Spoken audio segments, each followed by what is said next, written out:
ପୁରୀ ମାର୍କଣ୍ଡେଶ୍ୱର ସାହି ପାଣ୍ଡେଜାଗା ପକ୍ଷରୁ ଦ୍ୱାଦଶ ଶ୍ରୀକ୍ଷେତ୍ର ରଜ ମହୋତ୍ସବ ନିମନ୍ତେ ଆଜି ବୁଢ଼ୀମା ତୋଟା କଲ୍ୟାଣୀ ମଣ୍ଡପଠାରେ ଏକ ସାମ୍ବାଦିକ ସମ୍ମିଳନୀ ଅନୁଷ୍ଠିତ ହୋଇଯାଇଛି। ଏହି ସାମ୍ବାଦିକ ସମ୍ମିଳନୀରେ ରଜ ମହୋତ୍ସବ କମିଟି ସଭାପତି ଭକ୍ତଚରଣ ଦାସ, ସମ୍ପାଦକ ବିଜୟ କୁମାର ସ୍ୱାଇଁ, କାର୍ଯ୍ୟକ୍ରମରେ ସଂଯୋଜକ ସମୀର ସାମନ୍ତରାୟ, ଇଭେଣ୍ଟ ମ୍ୟାନେଜର ଭବେଶ ସ୍ୱାଇଁ, ପାଣ୍ଡେଜାଗା କୋଷାଧ୍ୟକ୍ଷ ଦିଗମ୍ବର ପଣ୍ଡା, କମିଟି ବରିଷ୍ଠ ସଦସ୍ୟ ବିଦ୍ୟାଧର ବେହେରା, ସବ୍ୟସାଚୀ ସାହୁ ଓ ତ୍ରିଲୋଚନ ପ୍ରଧାନ ପ୍ରମୁଖ ଉପସ୍ଥିତ ରହି ଗଣମାଧ୍ୟମକୁ ସମ୍ବୋଧନ କରିଛନ୍ତି। ଆଧୁନିକ ସମାଜରେ ଦିନକୁ ଦିନ ଉତ୍କଳୀୟ ପରମ୍ପରା ତାର ସତ୍ତା ହରାଇଥିଲା ବେଳେ ମାର୍କଣ୍ଡେଶ୍ୱର ସାହି ପାଣ୍ଡେଜାଗା ପ୍ରତିବର୍ଷ ରଜ ମହୋତ୍ସବ ଆୟୋଜନ କରି ଆସୁଛି। ଏହି ଉତ୍ସବ ଜୁନ 14 ତାରିଖ ଠାରୁ ଜୁନ 16 ତାରିଖ ପର୍ଯ୍ୟନ୍ତ ଦୀର୍ଘ 3 ଦିନ ପାଳନ କରାଯିବ। ଏହି ଅବସରରେ ମହିଳା ଓ ଝିଅମାନଙ୍କୁ ନେଇ ପୁଚି, ଝୋଟି, ଦଉଡ଼ି ଡିଆଁ, ପିଠା ଓ ମ୍ୟୁଜିକ ଚେୟାର ଆଦି ପ୍ରତିଯୋଗିତା କରାଯିବ। ରଜ ମହୋତ୍ସବ ପ୍ରଥମ ସନ୍ଧ୍ୟାରେ ସ୍ଥାନୀୟ କଳାକାରଙ୍କୁ ନେଇ ଉପସ୍ଥିତ କାର୍ଯ୍ୟକ୍ରମ ପରିବେଷଣ କରାଯିବ। ଦ୍ୱିତୀୟ ସନ୍ଧ୍ୟା ବଲିଉଡ ଖ୍ୟାତିନାମା କଣ୍ଠଶିଳ୍ପୀ star plus voice of India fame ମହାନ କାର୍ଯ୍ୟକ୍ରମ ଓ ତାଙ୍କ ଟିମ୍ ଆଧୁନିକ ସଙ୍ଗୀତ ପରିବେଷଣ କରିବେ। ଦ୍ୱିତୀୟ ସନ୍ଧ୍ୟାରେ ଓଡ଼ିଶାର ୟୁଟ୍ୟୁବର ମହିଳା କମେଡିଆନ୍ କ୍ରିଷ୍ଣା ଏବଂ ତାଙ୍କ ଟିମ୍ ନିଜ କମେଡି ମାଧ୍ୟମରେ ଦର୍ଶକଙ୍କୁ ବିମୋହିତ କରିବେ। ସେହି ସନ୍ଧ୍ୟାରେ ବିଭିନ୍ନ ପ୍ରତିଯୋଗିତା କୃତି ପ୍ରତିଯୋଗୀଙ୍କୁ ପୁରସ୍କୃତ କରାଯିବ। ଏହି ରଜ କୁଇନ୍ ଘୋଷଣା କରାଯିବ। ଏହି ସାମ୍ବାଦିକ ସମ୍ମିଳନୀରେ ପାଣ୍ଡେଜାଗାର ସମସ୍ତ ସଦସ୍ୟ ଉପସ୍ଥିତ ଥିଲେ। ଜଗନ୍ନାଥ ଆମର ଶ୍ରୀକ୍ଷେତ୍ର ରଜ ମହୋତ୍ସବ ଚଳିତ ବର୍ଷ 14, 15, 16 3 ଦିନ ଧରି ଆମର এই ବୁଢ଼ୀମା ତୋଟାରେ ଅନୁଷ୍ଠିତ ହେବ।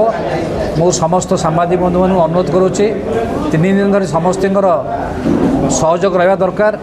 ପ୍ରିଣ୍ଟ ମିଡ଼ିଆ ଠାରୁ ଆରମ୍ଭ କରି ଇଲେକ୍ଟ୍ରୋନିକ୍ସ ମିଡ଼ିଆ ପର୍ଯ୍ୟନ୍ତ ସମସ୍ତେ 3 ଦିନ ଯାକ କେମିତି କଭର ହେବ ଏବଂ ପ୍ରତ୍ୟେକ ଦିନ ପୁରୀ ସହରଠୁ ଆରମ୍ଭ କରି ରାଜ୍ୟର ସମସ୍ତ ଲୋକ ଦେଖିବେ ପୁରୀ ବୁଢ଼ୀମା ତୋଟାରେ ଏଇଭଳି ରଜ ମହୋତ୍ସବ ଅନୁଷ୍ଠିତ ହେଉଛି ଏବଂ ଏଠି ଜନସଂଖ୍ୟା କେଉଁଭଳି ଭାବରେ ଲୋକ ଆସୁଛନ୍ତି ଏବଂ ରଜର ଯାହା ମୁଖ୍ୟ ଦୋଳି ମଧ୍ୟ ଏଠାରେ ଆକର୍ଷଣ। ଦୋଳି 25ଟି ଦୋଳି କରାଯାଉଛି।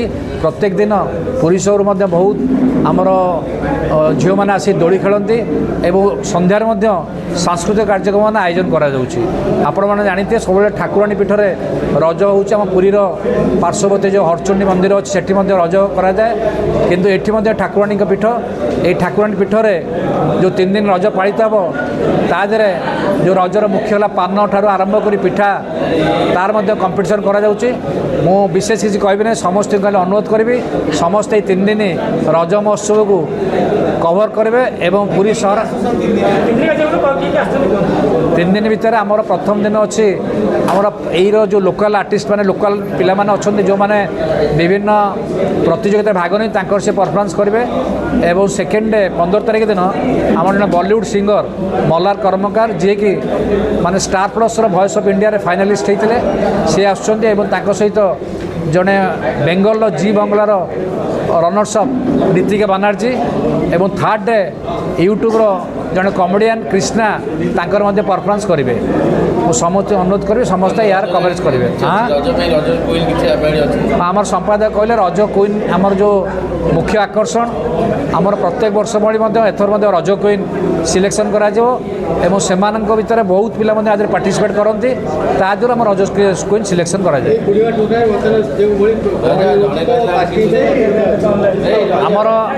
ଆମର ଏଠି ପୋଲିସ ବ୍ୟବସ୍ଥା ମାନେ ଆମର ପୋଲିସ ପ୍ରଶାସନ ତରଫରୁ ମଧ୍ୟ ବହୁତ ସାହାଯ୍ୟ ମିଳେ।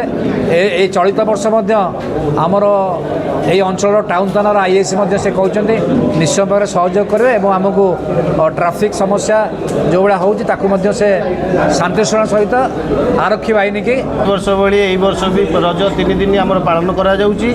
ଆମର ପ୍ରାୟ 11 ବର୍ଷ ହେଲାଣି ଏହି ରଜ ମହୋତ୍ସବ ଏହି ବୁଢ଼ୀମା ତୋଟାରେ ଧୁମଧାମରେ ପାଳନ କରି ଆସୁଛୁ। ଏହି ବର୍ଷ କ'ଣ କି ଆମେ ବହୁତ କଳାକାରମାନଙ୍କୁ ନେଇ ଆସିଲୁଣୁ। ଏହି ବର୍ଷ ଏକ ନୂତନ ହେଲା ବଲିଉଡ କଳାକାର ଜଣେ ଦ୍ୱିତୀୟ ସନ୍ଧ୍ୟାରେ ଏଠି ତାଙ୍କର ସଙ୍ଗୀତ ପରିବେଷଣ କରିବେ ଏବଂ ତୃତୀୟ ଦିନରେ ଆମର କ୍ରିଷ୍ଣା କମେଡ଼ିଆନ୍ ବୋଲି ଯେଉଁ ଅଛନ୍ତି ୟୁଟ୍ୟୁବରେ ଫେମସ୍ ଅଛନ୍ତି ସିଏ ବି ତୃତୀୟ ଦିନରେ ଆମର ଆସିବେ ଏବଂ ପ୍ରଥମ ଦିନରେ ଆମର ଏଇ ଲୋକାଲରେ ସବୁ ପିଲାମାନଙ୍କ ଛୋଟ ଛୋଟ କୁନି ପିଲାମାନଙ୍କର ନୃତ୍ୟ କମ୍ପିଟିସନ୍ ଅଛି ଆଉ 3 ଦିନ ଯାକ ଦିନରେ ଆମର ଝୋଟି ଦଉଡ଼ି ଡିଆଁ ପୁଚି ମ୍ୟୁଜିକ୍ ଚେୟାର ପିଠା ଏଇସବୁ କମ୍ପିଟିସନ୍ ହେବ 5ଟି 6ଟି କମ୍ପିଟିସନ୍। এই କମ୍ପିଟିସନ୍ର ସମସ୍ତ ମୁଖ୍ୟ ପ୍ରଥମ ପୁରସ୍କୃତମାନଙ୍କୁ ନେଇକି ଏକ ରଜ କୁଇନ୍ ପ୍ରସ୍ତୁତ କରାଯାଇଛି, ଯାହାକି ତାଙ୍କ ମଧ୍ୟରୁ ଜଣକୁ ରଜ କୁଇନ୍ ଭାବରେ ବଛାଯିବ। ଧନ୍ୟବାଦ।